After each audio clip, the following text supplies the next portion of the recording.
So, what's up, party people? It's me, Romfield, and I've realized that I'm not cool anymore, which is fine. I did a lot of joke tutorials and stuff before. A lot of people got mad at me, not realizing that they were jokes. But you know what? I can keep it fresh, yo. I can keep it real, dog. So that's what I'm gonna do today. I'm gonna break down this song here. And it's gonna be banging, dude. It's gonna be like you walk into the club. This is new friggin' revolutionary stuff. I don't even know where. Okay, so we got if you haven't heard the song, which you haven't because it's not released yet, it's kind of like a disco-y deal because that's all I do ever, except for the last 3 songs I've released. But anyway, we've got kind of like. This is a mix. I'm gonna need to raise the volume for myself and then mix this quietly. I'll get into that later. And then the song kind of sounds like this. It just came to me that you might not be able to hear that. Now you should be able to hear that. So anyway, it kind of sounds like this. If you just whatever.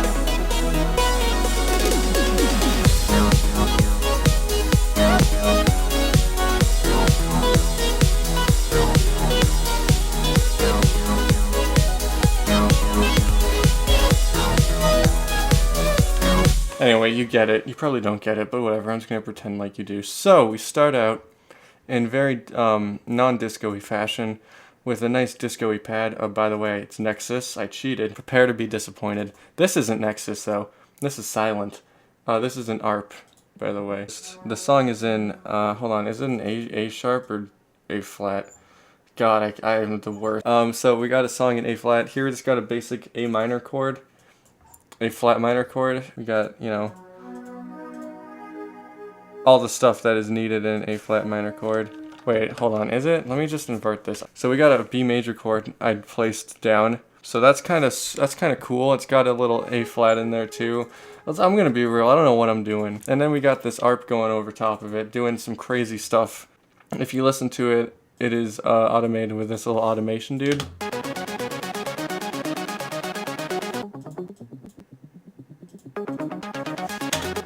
So that was just made in Silent. It's pretty much just a saw with a little filter envelope on it. Here's a sidechain trigger.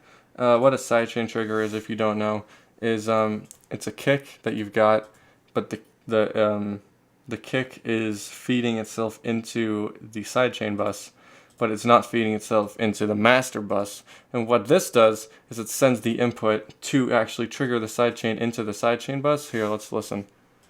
If you can't listen, that's the joke. As you can see, the kick is still pumping downwards, but you can't actually hear it. But it's still affecting the compressor, even as if it was playing the kick, doing a kick, doing a one. And that's great and grand. Here's the kick itself. That's a pretty good kick. What else we got? We got a nice little sub. Literally 3x oscillator on a sine wave. That's cool. You got a nice little bass line going on. It's very 80s. It's sidechained, but it doesn't hit on the 1 anyway, so it doesn't really matter, but it still hits on the 4, so I guess it can. This is the worst video ever, by the way. You gotta start out simple. So for what this I had done English was I had this. I kind of took this pattern here, and I just copied it all the way across, and then I just made little edits where I felt like I needed to, like here.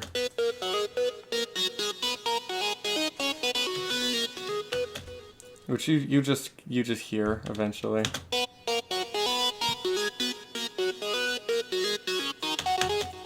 Which is cool, and then it happens again here.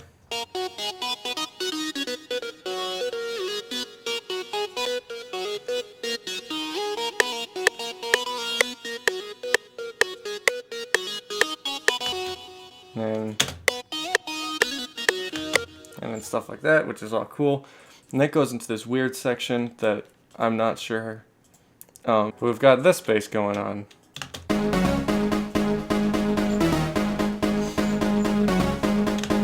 So it goes from here.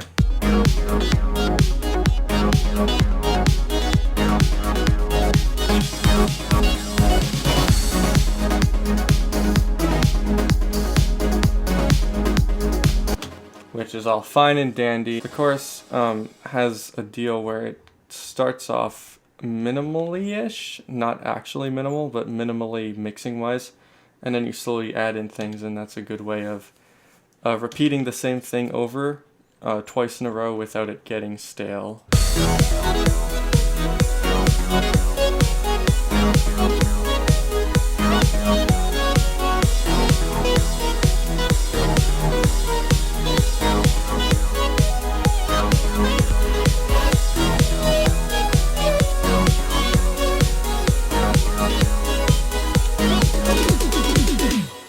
So yeah, there's that section, and then right after it, you can see it's the exact same section copied over, like exactly. So what I did is, for the first section you have kind of like this very basic hat loop. And then for the next section, I added in kind of this ride, which is very subtle in the mix. You can't really hear it too well. And I also added in more hats in the hat loop.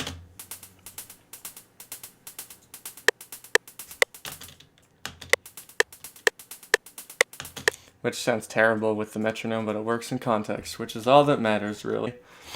So to fill this out, we have the chords going, the basic, the analog ones.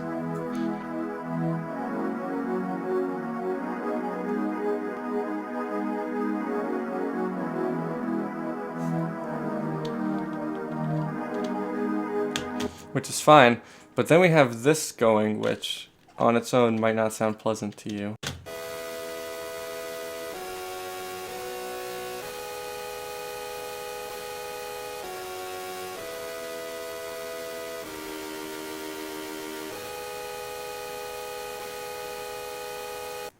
So, and then together they kind of sound like this.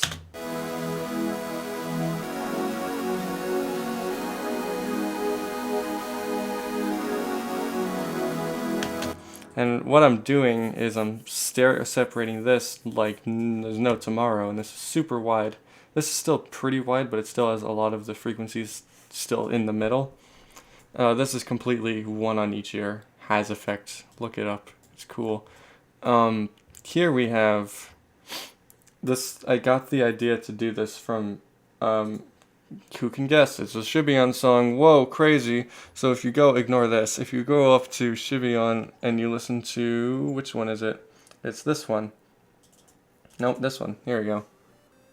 And you go, whenever, God, Jesus, that's loud. If you listen to the chords in this part,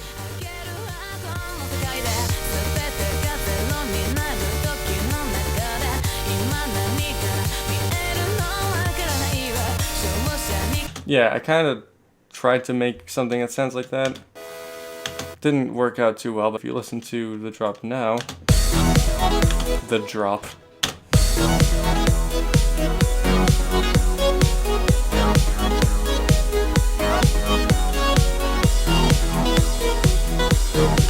And you listen to it without the thing added, without this gritty chord thing added in.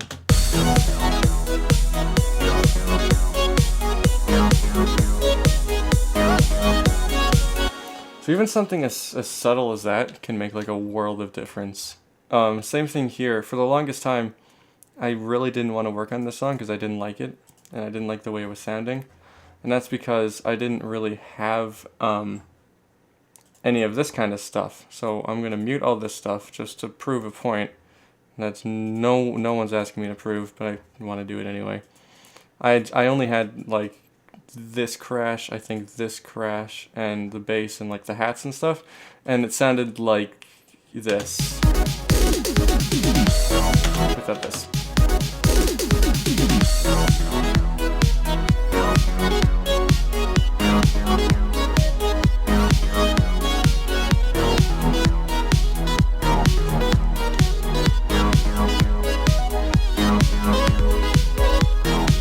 Which is just kind of boring. So pro tip, if you ever don't like the way something's sounding, try and fill it out, add in crashes, add in lots of different crashes for variety's sake.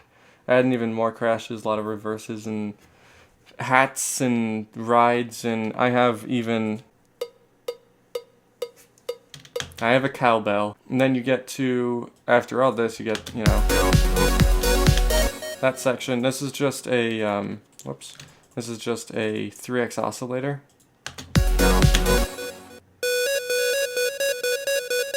With some crazy delay, and it's just a square. Pretty sure it's distorted as well. And then you get into this part, which is like a pre-bridge.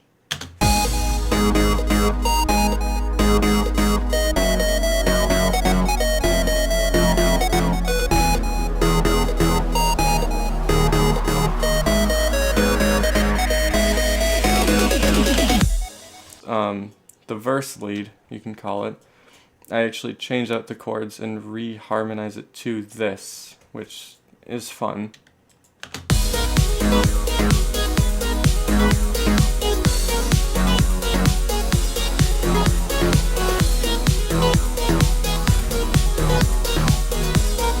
As opposed to just a constant. Fantastic. And I don't know how to write outros, so this is kind of what you get. It just kind of ends. So that's great. Now I get to go on to mixing, which is the part I actually kind of know what I'm talking about. As if you couldn't tell that I didn't know what I was talking about before. How? Yeah, these guys morphing. And they're morphing with this. This is the automation clip. This LFO trigger is going on the wavetable position of this and the wavetable position of this, making them kind of morph like that. They're the exact same, by the way. They're just a saw, like an emulated analog saw. So it's a saw waveform that's edited a bit to be imperfect, aka analog. So that's great. And I've added on the formant filter. And if you take the formant filter off, the formant filter is also being modulated by this. The cutoff is being modulated. If I turn off the filter,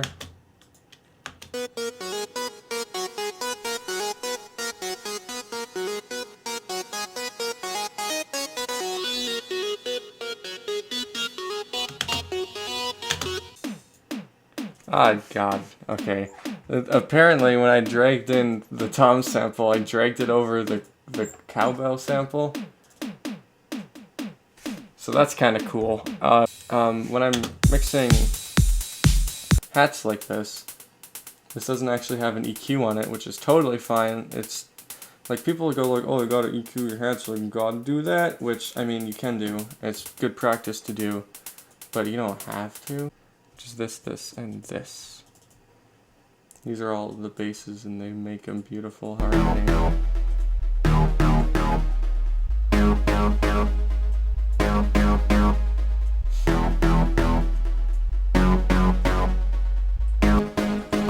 So this is kind of a higher bass, and this is kind of a non-EQ'd bass. So that's cool. I don't know what I'm doing. Let's be real. Let's be real. Let's all just be real. Let's just be friggin' solid. Let's be real for 1 second. I have no clue what I'm doing. I know how to make me. I don't know what to do. I don't know how music works. Open up a little studio and I play around for 7 years and I make something like this. Like, it's not rocket science. There's nothing too complicated about what's going on here. You got ARPs, okay? You just got things to play. This is the chord. These are the chords. Guess what? I'm so bad. I don't even remember to unmute it. It's just. There's the ARPs. Guess what? It's playing the same notes this is, playing the same notes this is, and this is. As well as this.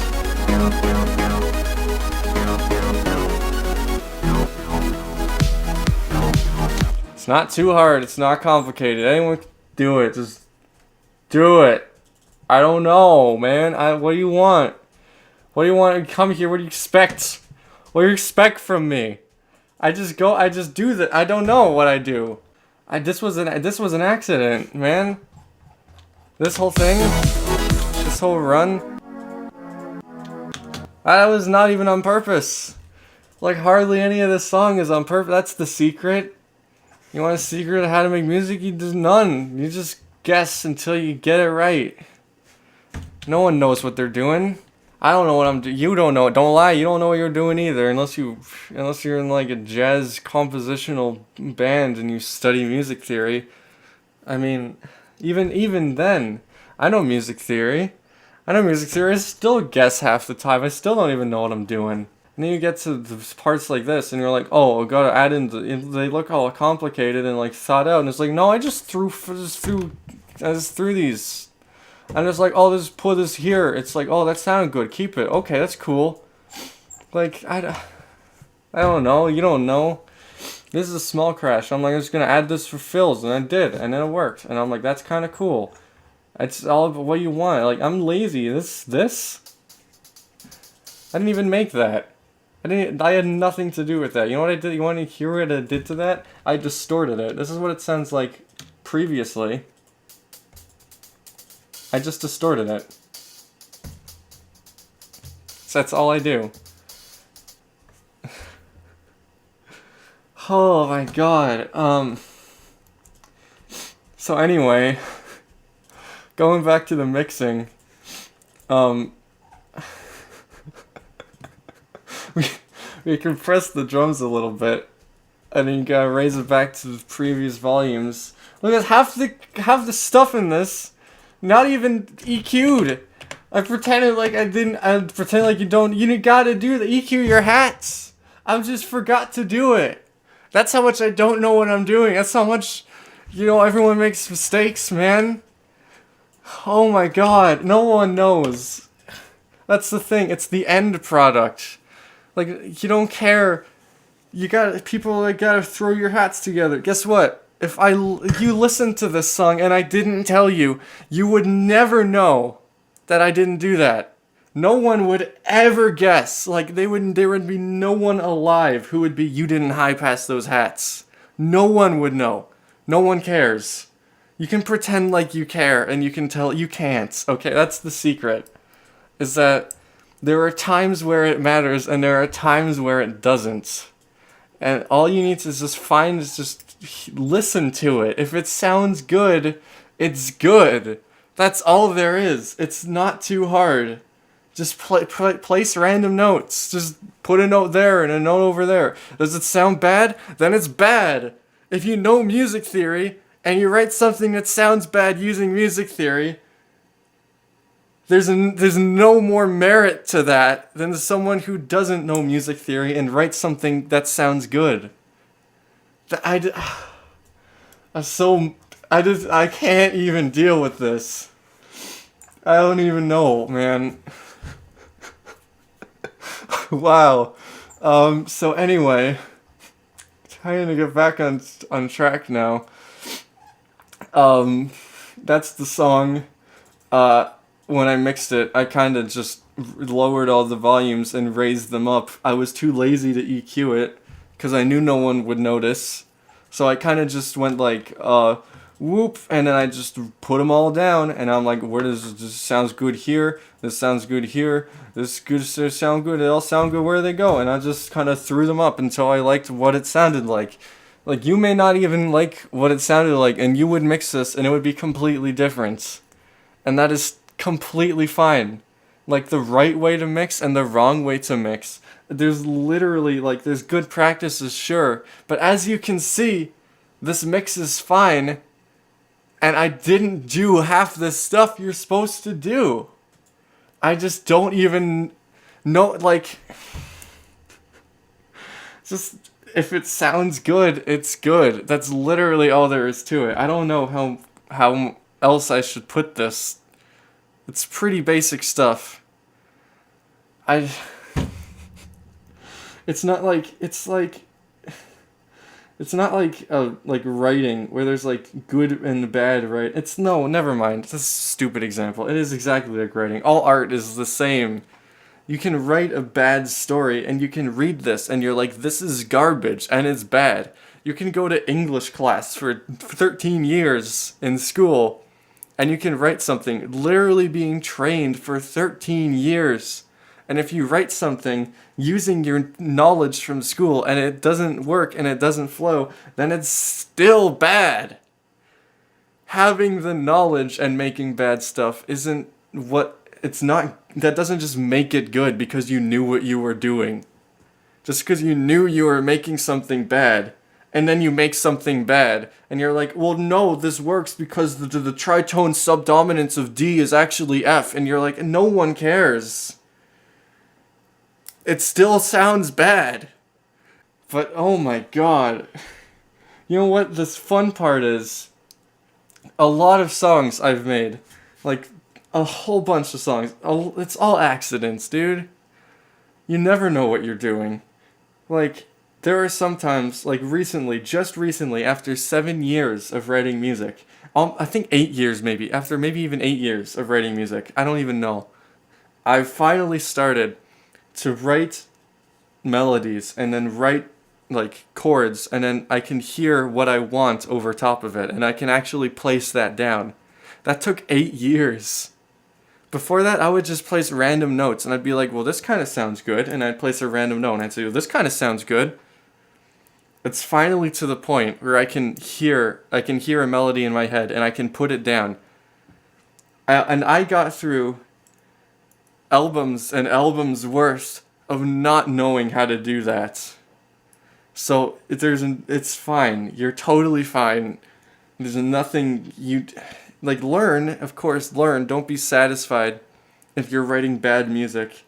Don't be satisfied with it being bad and saying, well, I guess this is just bad and I'm just bad, and then you put it out. If you're not satisfied with it, then don't do that. If it's bad, then it's bad. Even if you're just starting out and you make a bad song, it doesn't matter. It's still bad. Just do it until you think it sounds good and then put it out. You know what the crazy thing is? When I started out, I would write a melody and I would write chords, and they would be so out of key and they'd sound so garbage. But you know what the thing is? I thought they sounded good. And that is something that you kind of get used to after a while, and you go back and I listen to some older stuff and I'm like, this sounds like absolute garbage. How did I even consider that this sounded good? How did I even think that this going next to this would work? But that's just the evolution of the way you think as an artist of any kind, really. Like, you can draw something and it'll be bad, but don't, like... I don't know, it's... You have to make bad stuff. Don't be discouraged because you make something bad. You can admit that it's bad. I'm gonna go sleep.